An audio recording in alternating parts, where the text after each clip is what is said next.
Hello friends, welcome to AKT FinTube, जिसमें आपको मिलते हैं फाइनेंस और इन्वेस्टमेंट रिलेटेड वीडियो। दोस्तों, इस वीडियो में हम बात करने वाले हैं म्यूचुअल फंड के एक मॉडल पोर्टफोलियो की। ये mutual fund portfolio aggressive investors के लिए है। एग्रेसिव इन्वेस्टर्स का मतलब उन लोगों से है कि अगर किसी फेज में मार्केट में बड़ा करेक्शन आ जाए, जैसा कि कोविड की फर्स्ट वेव में आया था, और उनके इन्वेस्टमेंट पोर्टफोलियो के रिटर्न्स में रेड मार्क यानी नेगेटिव ग्रोथ दिखने लगे, तो भी वो पैनिक ना हो और अपने इन्वेस्टमेंट को कंटिन्यू ही रखे रहें। तो फ्रेंड्स, ऐसे एग्रेसिव इन्वेस्टर्स के लिए ही ये म्यूचुअल फंड पोर्टफोलियो है, जो इन्वेस्टमेंट को कम से कम 5 से 15 साल कंटिन्यू करने वाले हैं। इस मॉडल पोर्टफोलियो में मैंने 6 अलग अलग कैटेगरी से 6 फंड को रखा है और मार्केट कैपिटलाइजेशन में फंड एलोकेशन को ऐसे रखा है कि आपका फंड तीनों मार्केट कैप में वेल डाइवर्सिफाइड रहे। दोस्तों, अब बात करते हैं पोर्टफोलियो के पहले फंड की। उससे पहले फ्रेंड्स, अगर आप चैनल में फर्स्ट टाइम आए हैं तो प्लीज़ चैनल को सब्सक्राइब करना ना भूलें और बेल आइकन को भी प्रेस कर दें, ताकि आगे आने वाले इंपॉर्टेंट वीडियोस की नोटिफिकेशन आपको मिलती रहे। फ्रेंड्स, इस पोर्टफोलियो में सबसे पहला फंड लिया है लार्ज कैप कैटेगरी से। लार्ज कैप फंड वो फंड होते हैं जो अपने टोटल एसेट्स के मैक्सिमम प्रोपोर्शन को इंडिया की टॉप 100 रेप्यूटेड कंपनीज में लगाते हैं। तो जो लोग थोड़ा कम रिस्क लेकर इक्विटी में निवेश करना चाहते हैं, उनके लिए लार्ज कैप फंड बेस्ट होते हैं, क्योंकि लार्ज कैप फंड कम रिस्की होते हैं as compare to mid cap और स्मॉल कैप फंड्स। इसीलिए एक बिगनर हो या फिर एक्सपीरियंस इन्वेस्टर एक लार्ज कैप फंड को अपने पोर्टफोलियो में जरूर रखते हैं, क्योंकि लार्ज कैप फंड कम रिस्क के साथ कंसिस्टेंट रिटर्न जनरेट करने के लिए पॉपुलर है। तो फ्रेंड्स, लार्ज कैप कैटेगरी से हम टॉप 2 फंड्स को कंपेयर करेंगे Canara Robeco blue chip equity fund और एक्सिस ब्लू चिप फंड को। ये दोनों ही फंड लार्ज कैप कैटेगरी के टॉप फंड्स हैं। दोस्तों, इन दोनों में से हमें सिर्फ एक ही फंड को रखना है। दोनों फंड्स के रिटर्न्स को कंपेयर करें तो Canara Robeco blue chip equity fund का ओवरऑल रिटर्न्स यानी अपनी लॉन्च डेट से यानी जनवरी 2013 से ये फंड 16.3% का एनुअलाइज्ड रिटर्न देता आ रहा है। लास्ट 5 ईयर्स में इसने 20.3% का एनुअल रिटर्न, पिछले 3 सालों में 24.4% और पिछले 1 साल में इसने 33.15% का रिटर्न डिलीवर किया है। और एक्सिस ब्लू चिप फंड के रिटर्न्स को देखें तो इसने 5 ईयर में 21.4%, लास्ट 3 ईयर में 22.5% का एनुअल रिटर्न और लास्ट 1 ईयर में 29% का रिटर्न डिलीवर किया है। इसके ओवरऑल रिटर्न की बात करें तो इसने अपने इंसेप्शन से 17.47% का रिटर्न डिलीवर किया है। एक्सिस ब्लू चिप फंड का लास्ट 1 ईयर का रिटर्न कैटेगरी एवरेज से कम रहा है। दोनों फंड्स के रिस्क पैरामीटर्स को कंपेयर करें तो Canara Robeco blue chip equity fund का स्टैंडर्ड डेविएशन और beta value axis blue chip fund से ज्यादा है। Means Canara Robeco blue chip equity fund ज्यादा वोलेटाइल है, लेकिन इसका अल्फा दिखा रहा है कि इसने अपने बेंचमार्क से ज्यादा एडिशनल रिटर्न दिए हैं। आगे देखेंगे कि कैसे Canara Robeco blue chip equity fund ज्यादा रिस्क ले रहा है एक्सिस ब्लू चिप फंड से। इन दोनों फंड्स के एसेट एलोकेशन को देखें तो axis blue chip fund equity के 94.9% को लार्ज कैप में 81.58% और मिड कैप कंपनीज के स्टॉक्स में 2.08% का एलोकेशन रखा है। और Canara Robeco blue chip equity fund ने इक्विटी के 96.5% को लार्ज कैप में 73.9%, मिड कैप में 9.76% और अदर कैटेगरी में 12.79% का एलोकेशन रखा है। मतलब Canara Robeco blue chip equity fund 10% fund को मिड कैप कंपनीज के स्टॉक्स में इन्वेस्ट कर रहा है। तो मिड कैप स्टॉक्स में एक्सपोजर लेने से नेचुरली रिस्क थोड़ा ज़्यादा है, लेकिन वेल्थ क्रिएशन की अपॉर्चुनिटीज़ भी ज़्यादा है। दोनों फंड्स का स्टॉक्स में एलोकेशन देखें तो axis blue chip fund 38 stocks में इन्वेस्ट कर रहा है और Canara Robeco blue chip equity fund 50 stocks में इन्वेस्ट कर रहा है। Canara Robeco blue chip equity fund का पोर्टफोलियो ज़्यादा डाइवर्सिफाई दिख रहा है। दोनों फंड्स के एक्सपेंस रेशो को देखें तो एक्सिस ब्लू चिप फंड 0.47% और केनरा रोबेको का फंड 0.37% का एक्सपेंस रेशो चार्ज कर रहा है। यानी Canara Robeco blue chip equity fund का एक्सपेंस रेशो रिलेटिवली कम है। दोनों फंड्स के प्राइस टू अर्निंग रेशो और प्राइस टू बुक रेशो की बात करें तो Canara Robeco blue chip equity fund का प्राइस टू अर्निंग रेशो ज़्यादा अच्छा है as compare to Axis blue chip fund के, और एक्सिस ब्लू चिप फंड का price to book ratio high है। दैट मीन्स इसका पोर्टफोलियो ओवर वैल्यूड है as compare to Canara Robeco blue chip equity fund.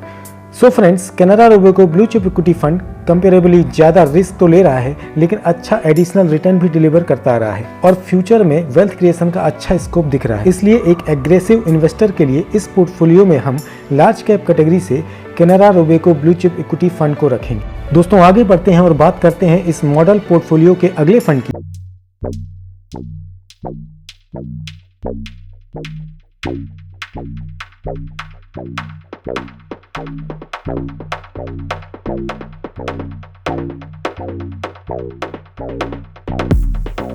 Multi cap category के mutual funds में fund allocation में market capitalisation का बाउंडेशन था, यानी मल्टी कैप कैटेगरी के म्यूचुअल फंड्स में फंड मैनेजर को लार्ज कैप, मिड कैप और स्मॉल कैप तीनों मार्केट कैप के स्टॉक्स में 25% का एलोकेशन रखना कंपलसरी था। लेकिन फ्लेक्सी कैप कैटेगरी के म्यूचुअल फंड्स में ऐसा कोई रिस्ट्रिक्शन नहीं है, यानी फ्लेक्सी कैप कैटेगरी के म्यूचुअल फंड्स में फंड मैनेजर को पूरी आज़ादी होती है कि वो मार्केट कंडीशन के अकॉर्डिंग एलोकेशन में बदलाव कर सकें। दोस्तों, क्योंकि फ्लेक्सी कैप कैटेगरी के एक ही फंड से हमें लार्ज, मिड और स्मॉल तीनों मार्केट कैपिटलाइजेशन की कंपनीज में एक्सपोजर मिल जाता है, फ्लेक्सी कैप कैटेगरी के फंड्स में फंड मैनेजर टाइम टाइम पर अपनी इन्वेस्टमेंट स्ट्रेटेजी में बदलाव करते रहते हैं, जिससे फंड के ग्रो करने के चांसेस बढ़ जाते हैं। दोस्तों, फ्लेक्सी कैप कैटेगरी से हम टॉप 2 फंड्स को कंपेयर करेंगे और देखेंगे कि दोनों में से कौन सा फंड हमारे इस मॉडल पोर्टफोलियो में रहेगा। फ्लेक्सी कैप कैटेगरी से हम पराग पारिक फ्लेक्सी कैप फंड और PGIM India flexi cap fund को कंपेयर करेंगे। दोनों फंड्स के ट्रेलिंग रिटर्न्स को देखें तो PGIM India flexi cap fund ने बिगिनिंग से, यानी जब से ये फंड लॉन्च हुआ है, पिछले लगभग 7 सालों में 18% का एनुअल रिटर्न देता आ रहा है। लास्ट 5 ईयर में 24% के आसपास का एनुअल रिटर्न डिलीवर किया है। लास्ट 3 ईयर में 33.36% और लास्ट 1 ईयर में 53.44% का रिटर्न जनरेट किया है। और Parag Parikh flexi cap fund ने अपने इंसेप्शन से, यानी लास्ट 8 ईयर से 22.08% का एनुअल रिटर्न डिलीवर करता आ रहा है। लास्ट 5 ईयर में ये 24%, लास्ट 3 ईयर में 31.5% और लास्ट 1 ईयर में इसने 52.5% का रिटर्न जनरेट किया है। दोनों ही फंड ने अपनी कैटेगरी एवरेज से ज़्यादा रिटर्न जनरेट किए हैं। पिछले 5 सालों के परफॉर्मेंस को देखें तो PGIM India flexi cap fund ने ज़्यादा अच्छे रिटर्न्स दिए हैं, जबकि ये रिलेटिवली नया फंड है as compare to Parag Parikh flexi cap fund. दोनों के रिस्क पैरामीटर्स को कंपेयर करें तो PGIM इंडिया के स्टैंडर्ड डेविएशन और बीटा वैल्यू को देखें तो ये फंड कंपेरेबली ज़्यादा वोलेटाइल है और रिलेटिवली ज़्यादा रिस्क ले रहा है। और शार्प रेशो और अल्फा को देखें तो Parag Parikh flexi cap fund ने ज़्यादा अच्छे रिस्क एडजस्टेड रिटर्न दिए हैं। तो Parag Parikh flexi cap fund comparably कम रिस्की है।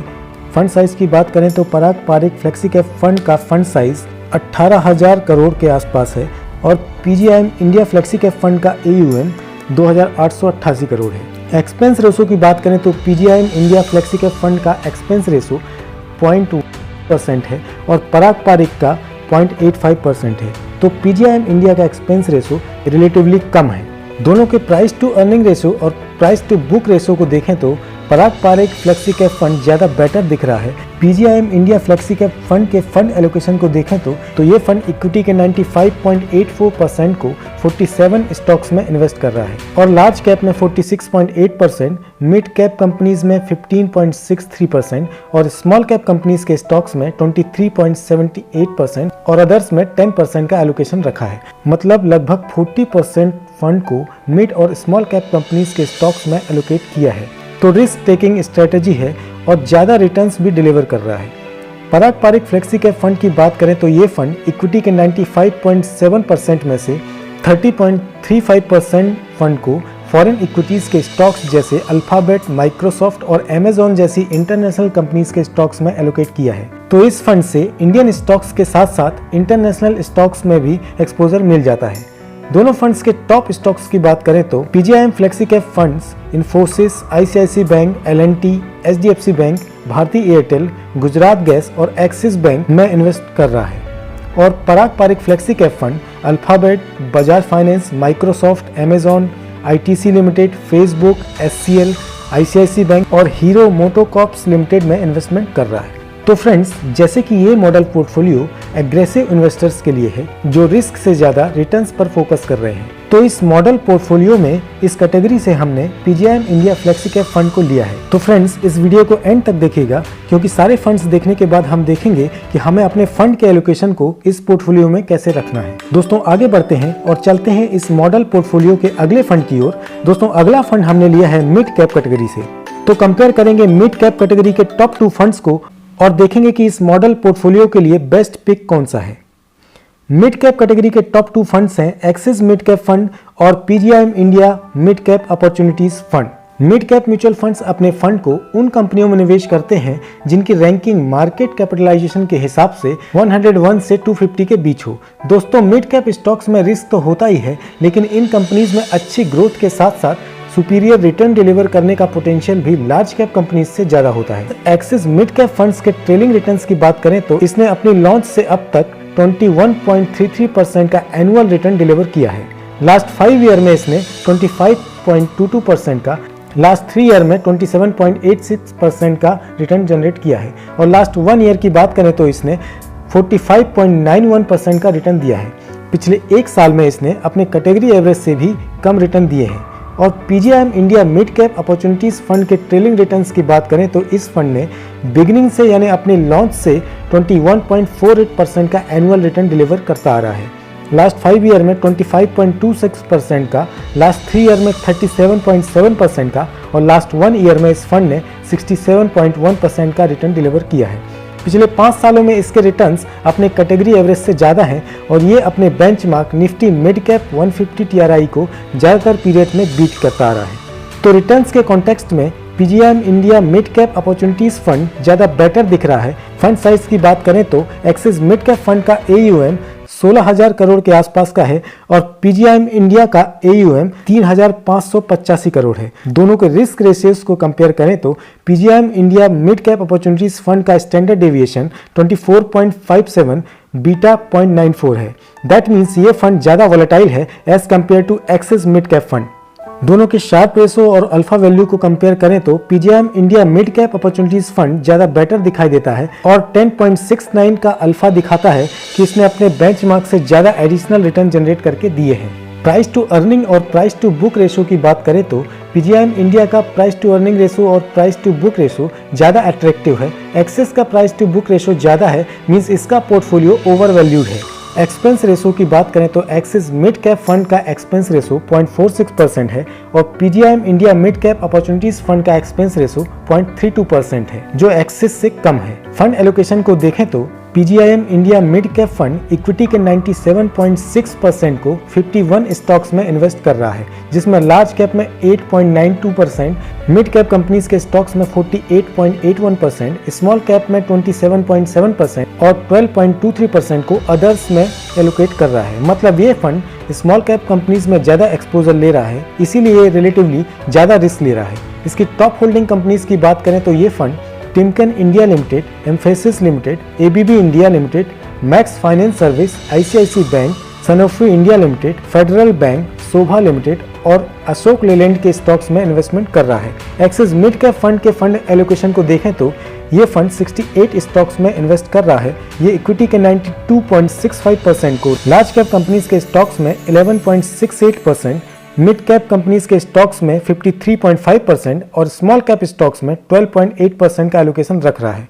एक्सिस मिड कैप फंड के टॉप होल्डिंग कंपनीज की बात करें तो ये fund Cholamandalam investment and finance cooperation limited, ICICI bank, Astral limited, Avenue Supermart limited, Mindtree limited, Bajaj finance, Apollo hospitals, HDFC bank और Crompton Greaves जैसी कंपनियों के स्टॉक्स में ज़्यादा फोकस कर रहा है। तो फ्रेंड्स, दोनों फंड्स की performance consistency, returns, expense ratio और रिस्क पैरामीटर्स को कंपेयर करने के बाद PGIM India mid cap opportunities fund एक एग्रेसिव इन्वेस्टर्स के लिए लॉन्ग टर्म ड्यूरेशन में वेल्थ क्रिएशन के कॉन्टेक्स्ट में ज़्यादा बेटर लग रहा है और इसे ही इस मॉडल पोर्टफोलियो में रखा है। फ्रेंड्स, अब बात करते हैं इस मॉडल पोर्टफोलियो के अगले फंड यानी चौथे फंड की। दोस्तों, चौथा फंड हमने लिया है कॉन्ट्रा फंड से। कॉन्ट्रा म्यूचुअल फंड्स की इन्वेस्टमेंट स्ट्रेटेजी लीग से हट के होती है, यानी म्यूचुअल फंड्स की बाकी स्कीम जैसे उन स्टॉक्स में इन्वेस्ट करते हैं जो अच्छा परफॉर्म कर रहे होते हैं, लेकिन कॉन्ट्रा फंड्स के मैनेजर उन स्टॉक्स पे पैसा लगाते हैं जो करेंटली अच्छा परफॉर्म नहीं कर रहे हैं, यानी जो काफ़ी अंडर वैल्यूड हो गए हैं किसी टेम्परेरी फैक्टर की वजह से, लेकिन फंड मैनेजर को लगता है कि ये स्टॉक लॉन्ग रन में अच्छा रिटर्न्स दे सकती है। इस तरह की कॉन्ट्रेरियन इन्वेस्टमेंट स्टाइल से लॉन्ग रन में सुपीरियर रिटर्न्स भी मिल सकते हैं।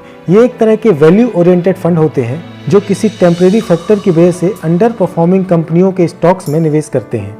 तो जैसे ही वो फैक्टर एक टाइम के बाद हट जाता है और स्टॉक परफॉर्म करने लगता है तो रिटर्न जनरेट होना स्टार्ट हो जाते हैं। तो नेचुरली ये एक टाइम टेकिंग प्रोसेस है। तो जो इन्वेस्टर्स लॉन्ग टर्म प्रोस्पेक्टिव में एग्रेसिव अप्रोच के साथ इन्वेस्टमेंट करना चाहते हैं उनके लिए एक अच्छा ऑप्शन है, शॉर्ट टर्म इन्वेस्टमेंट के लिए बिल्कुल नहीं है। कॉन्ट्रा फंड्स के एडवांटेजेस की बात करें तो क्योंकि ये फंड के फंड मैनेजर उन कंपनियों को चुनते हैं जो फंडामेंटली स्ट्रांग होती हैं पर किसी नेगेटिव न्यूज़ या किसी फैक्टर से उनके प्राइस गिर गए हैं, इसलिए लॉन्ग रन में ये ज़बरदस्त रिटर्न दे सकते हैं। बुल रन में ये फंड ईजिली बेंचमार्क को बीट कर देते हैं। तो फ्रेंड्स, बात करते हैं टॉप 2 कॉन्ट्रा फंड्स की। दोनों को कंपेयर करेंगे और देखेंगे कि इस मॉडल पोर्टफोलियो के लिए बेस्ट पिक कौन सा है। फ्रेंड्स, आगे बढ़ने के पहले वीडियो को पूरा देखने के बाद कमेंट करके जरूर बताएं कि आपने इस मॉडल पोर्टफोलियो के किस किस फंड में इन्वेस्टमेंट किया हुआ है। कॉन्ट्रा फंड्स कैटेगरी से हमने लिया है SBI कॉन्ट्रा फंड और इन्वेस्को इंडिया कॉन्ट्रा फंड को। दोनों फंड्स के ट्रेलिंग रिटर्न्स को देखें तो इन्वेस्को इंडिया कॉन्ट्रा फंड ने अपने इंसेप्शन यानी पिछले लगभग 9 सालों से 19.42% का एनुअल रिटर्न डिलीवर करता आ रहा है, और वहीं SBI कॉन्ट्रा फंड अपने इंसेप्शन से यानी लगभग 9 सालों से 15.18% का एनुअल रिटर्न देता आ रहा है। लास्ट 5 ईयर के रिटर्न्स को देखें तो इन्वेस्को इंडिया के फंड ने 20.04% का और SBI कॉन्ट्रा फंड ने 18.24% का रिटर्न डिलीवर किए हैं। लास्ट 3 ईयर के रिटर्न्स को देखें तो SBI कॉन्ट्रा फंड ने ज़्यादा बेटर रिटर्न दिए हैं, लेकिन लॉन्ग रन में इन्वेस्को इंडिया कॉन्ट्रा फंड की परफॉर्मेंस ज़बरदस्त रही है, क्योंकि अगर कोई फंड लॉन्ग रन में 20% के आसपास का एनुअल रिटर्न डिलीवर कर रहा है तो उसकी परफॉर्मेंस आउटस्टैंडिंग है। इसके रिटर्न्स को कैलकुलेट करें तो अगर किसी ने इस फंड में 1 लाख रुपए का लमसम 2014 में किया होगा तो एस्टिमेटेड रिटर्न 3,29,000 के आसपास का होगा, और as on date total value मिलेगी 4,29,000 के आसपास। यानी 8 सालों में इन्वेस्टमेंट प्रिंसिपल 4 गुना हो गया। दोनों के रिस्क पैरामीटर को देखें तो इन्वेस्को इंडिया कॉन्ट्रा फंड का standard deviation and beta value SBI से कम है। दैट मीन्स ये फंड रिलेटिवली ज़्यादा स्टेबल रिटर्न डिलीवर कर रहा है। वहीं शार्प रेशो और अल्फा वैल्यू को देखें तो SBI कॉन्ट्रा फंड ज़्यादा बेटर नजर आता है, क्योंकि इसने रिसेंटली लास्ट 2-3 ईयर्स में अच्छे रिटर्न्स दिए हैं। प्राइस टू अर्निंग रेशो और प्राइस टू बुक वैल्यू को देखें तो SBI कॉन्ट्रा फंड ज़्यादा बेटर दिखता है। दोनों फंड्स के एक्सपेंस रेशो को देखें तो इन्वेस्को इंडिया कॉन्ट्रा फंड का एक्सपेंस रेशो 0.55% और SBI कॉन्ट्रा फंड का एक्सपेंस रेशो 1.47 है। That means SBI Contra fund का एक्सपेंस रेशो काफ़ी ज़्यादा है, और ज़्यादा एक्सपेंस रेशो रिटर्न्स पर एक बड़ा इम्पैक्ट डालता है।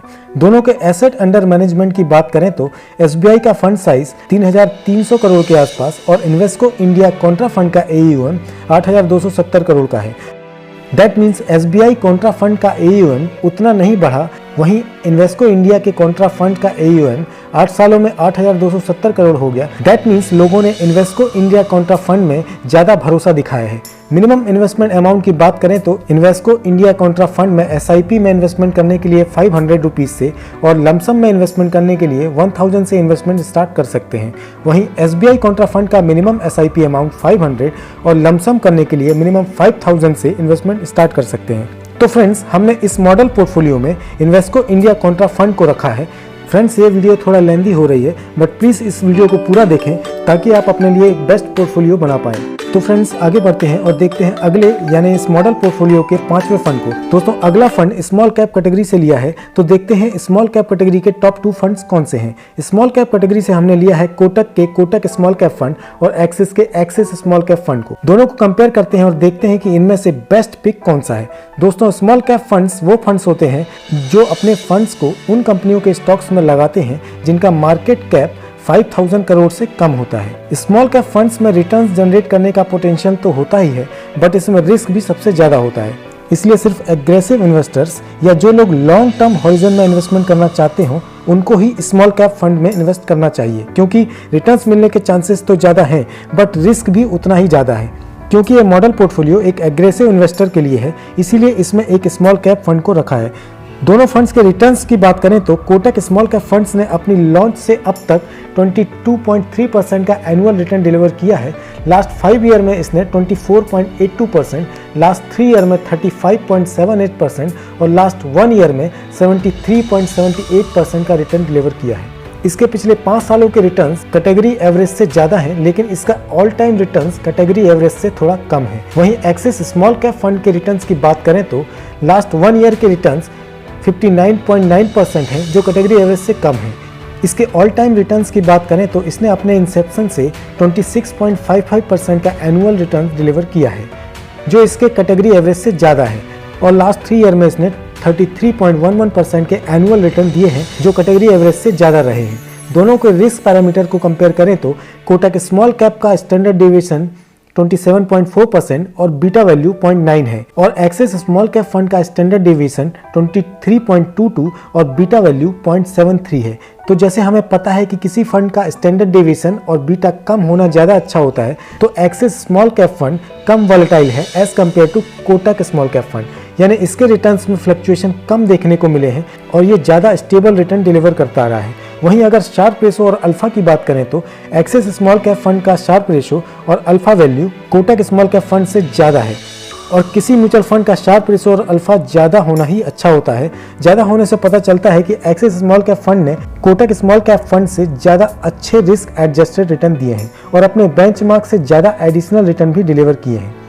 प्राइस टू अर्निंग रेशो की बात करें तो कोटक स्मॉल कैप फंड का P ratio 34.58, axis small cap fund का पी रेशो 31.58 है। दैट मीन्स एक्सिस का प्राइस टू अर्निंग रेशो ज़्यादा अच्छा है। और प्राइस टू बुक रेशो को देखें तो कोटक स्मॉल कैप फंड का प्राइस टू बुक रेशो 5.2 है और एक्सिस स्मॉल कैप फंड का 4.71 है। That means Kotak small cap fund का पोर्टफोलियो ज़्यादा ओवर वैल्यूड है as compare to Axis small cap fund. Expense ratio को देखें तो कोटक स्मॉल कैप फंड का एक्सपेंस रेशो 0.48% और एक्सिस स्मॉल कैप फंड का एक्सपेंस रेशो 0.37% है। तो यहाँ एक्सिस स्मॉल कैप फंड ज़्यादा बेटर है। दोनों के एसेट अंडर मैनेजमेंट की बात करें तो कोटक स्मॉल कैप फंड का फंड साइज 6,509 करोड़ और एक्सिस स्मॉल कैप फंड का AUM 7,695 करोड़ है। तो फ्रेंड्स, दोनों को कंपेयर करने के बाद एक्सिस स्मॉल कैप फंड ज़्यादातर पैरामीटर्स पर बेटर नजर आता है और ये होगा स्मॉल कैप कैटेगरी से बेस्ट पिक हमारे मॉडल पोर्टफोलियो के लिए। दोस्तों, वीडियो को एंड तक जरूर देखें क्योंकि इस मॉडल पोर्टफोलियो के लास्ट फंड के बाद देखेंगे कि हमें इसमें इन्वेस्टमेंट करने के लिए अपने फंड को किस तरीके से एलोकेट करना है, किस फंड में कितना इन्वेस्टमेंट करना है। तो फ्रेंड्स, आगे बढ़ते हैं और बात करते हैं अगले फंड यानी इस मॉडल पोर्टफोलियो के आखिरी और छठवें फंड की। अगला फंड हमने लिया है इंटरनेशनल फंड्स की कैटेगरी से। दोस्तों, इंटरनेशनल म्यूचुअल फंड्स के थ्रू आप फॉरेन कंपनीज के स्टॉक्स जैसे अमेजॉन, फेसबुक, एप्पल, माइक्रोसॉफ्ट जैसी कंपनीज में इन्वेस्ट कर सकते हैं। इंटरनेशनल म्यूचुअल फंड से आप अपने पोर्टफोलियो को और ज़्यादा डाइवर्सिफाई कर सकते हैं। इस फंड से आपको इंडियन इकोनॉमी से हटकर बढ़ती हुई इंटरनेशनल इकोनॉमी का फायदा मिल सकता है। ग्लोबल फंड्स में इन्वेस्टमेंट करना रिस्की तो है, लेकिन सुपरलेटिव रिटर्न्स जनरेट करने के लिए और वेल्थ क्रिएशन के चांसेस भी ज्यादा हैं। So friends, aggressive investor long term prospective में ग्लोबल इक्विटीज में इन्वेस्टमेंट करके अपने पोर्टफोलियो को डाइवर्सिफाई कर सकते हैं और उन्हें डिफरेंट कंट्रीज की इकोनॉमिक साइकिल का फायदा मिल सकता है। तो फ्रेंड्स, कंपेयर करते हैं टॉप 2 इंटरनेशनल म्यूचुअल फंड्स को और देखते हैं कि इसमें से बेस्ट पिक कौन सा है। टॉप 2 ग्लोबल फंड्स जो हमने लिए हैं वो है निपॉन इंडिया का Nippon India US equity opportunities fund और ICICI Prudential US blue chip equity fund. दोनों के ट्रेलिंग रिटर्न्स को कंपेयर करें तो Nippon India US equity opportunities fund ने लास्ट 5 ईयर में 21.19%, लास्ट 3 ईयर में 25.8% और लास्ट 1 ईयर में 24.65% का रिटर्न डिलीवर किया है। वहीं ICICI Prudential US blue chip equity fund ने लास्ट 5 ईयर में 19.46% का एनुअल रिटर्न दिया है, लास्ट 3 ईयर में 24.75% और लास्ट 1 ईयर में 23.4% का रिटर्न दिए हैं। एक्सपेंस रेशो की बात करें तो Nippon India US equity opportunities fund का एक्सपेंस रेशो 1.42% और ICICI prudential blue chip equity fund का एक्सपेंस रेशो 1.12% है। प्राइस टू अर्निंग और प्राइस टू बुक वैल्यू की बात करें तो ICICI Prudential US blue chip equity fund का पी रेशो और प्राइस टू बुक वैल्यू ज़्यादा एट्रैक्टिव है और Nippon India US opportunity fund का पोर्टफोलियो ज़्यादा ओवर वैल्यूड है। दोनों का बेंचमार्क S&P 500 है। इस इंडेक्स में यूएसए की टॉप 500 लार्ज कैप कंपनीज शामिल है। Nippon India US equity opportunities fund की टॉप होल्डिंग कंपनीज की बात करें तो ये fund Alphabet, Microsoft corporation, Roblox corporation, Mastercard, Amazon, Netflix और फेसबुक जैसी कंपनीज के स्टॉक्स में इन्वेस्टमेंट करता है और ICICI Prudential US blue chip equity fund Microsoft corporation, Salesforce com, Coca Cola, Facebook, Alphabet, Taylor technologies, Wells Fargo, Honda motor और Intel corporation जैसे international brands में इन्वेस्ट करता है। तो दोनों फंड्स का पोर्टफोलियो क्वाइट डाइवर्सिफाइड है। मिनिमम इन्वेस्टमेंट अमाउंट की बात करें तो Nippon India US equity opportunities fund में SIP के लिए 100 और लमसम के लिए भी 100 रुपीज से ही इन्वेस्टमेंट स्टार्ट कर सकते हैं और ICICI Prudential US equity opportunities fund में SIP के लिए 100 और लमसम इन्वेस्टमेंट के लिए मिनिमम 5000 से इन्वेस्टमेंट स्टार्ट कर सकते हैं। फंड एज की बात करें तो ICICI Prudential US blue chip equity fund ज़्यादा पुराना है है, ये फंड लगभग 8 साल से एग्जिस्टेंस में है और Nippon India US equity fund लगभग 6 साल पुराना है। तो फ्रेंड्स, इस मॉडल पोर्टफोलियो में हमने रखा है ICICI potential US blue chip equity opportunities fund को। तो फ्रेंड्स, ये थे मॉडल पोर्टफोलियो 1 के 6 फंड्स। अब हम देखेंगे कि हमें अपने इन्वेस्टमेंट में फंड का एलोकेशन इस पोर्टफोलियो में कैसे रखना है। फॉर एग्जांपल, अगर आप 10,000 मंथली SIP में इन्वेस्टमेंट करना चाहते हैं तो आपको Canara Robeco blue chip equity fund में 2,000, PGIM India flexi cap fund में 2,000, PGIM India mid cap fund में 1,500 और इन्वेस्को इंडिया कॉन्ट्रा फंड में 1,500 और एक्सिस स्मॉल कैप फंड में 2,000 और ग्लोबल फंड में 1,000 का एलोकेशन रखना है। आप अपने मंथली इन्वेस्टमेंट अमाउंट के अकॉर्डिंग इसी रेशो में एलोकेशन रख सकते हैं। तो फ्रेंड्स, जल्दी से कमेंट सेक्शन में जाएं और कमेंट करें कि आपके पोर्टफोलियो में इस मॉडल पोर्टफोलियो के कौन कौन से फंड हैं। अगर आपने अब तक म्यूचुअल फंड में इन्वेस्टमेंट शुरू नहीं किया है तो आप कौन कौन से म्यूचुअल फंड्स में इन्वेस्टमेंट करने वाले हैं वो कमेंट करें। आप चाहें तो अपने पोर्टफोलियो को कमेंट में दे सकते हैं। आगे आने वाले वीडियोस में मैं आपका पोर्टफोलियो रिव्यू करूंगा, लेकिन पोर्टफोलियो डिटेल्स के साथ अपनी एज और इन्वेस्टमेंट हॉरिजन जरूर मेंशन करें। अगर आप अब तक वीडियो में बने हुए हैं तो आई होप कि आपको इन्फॉर्मेशन अच्छी लगी होगी, तो प्लीज़ चैनल को जल्दी से सब्सक्राइब कर लें और बेल आइकन को भी प्रेस कर दें। अगले वीडियो में रिव्यू करेंगे मॉडल पोर्टफोलियो 2 को।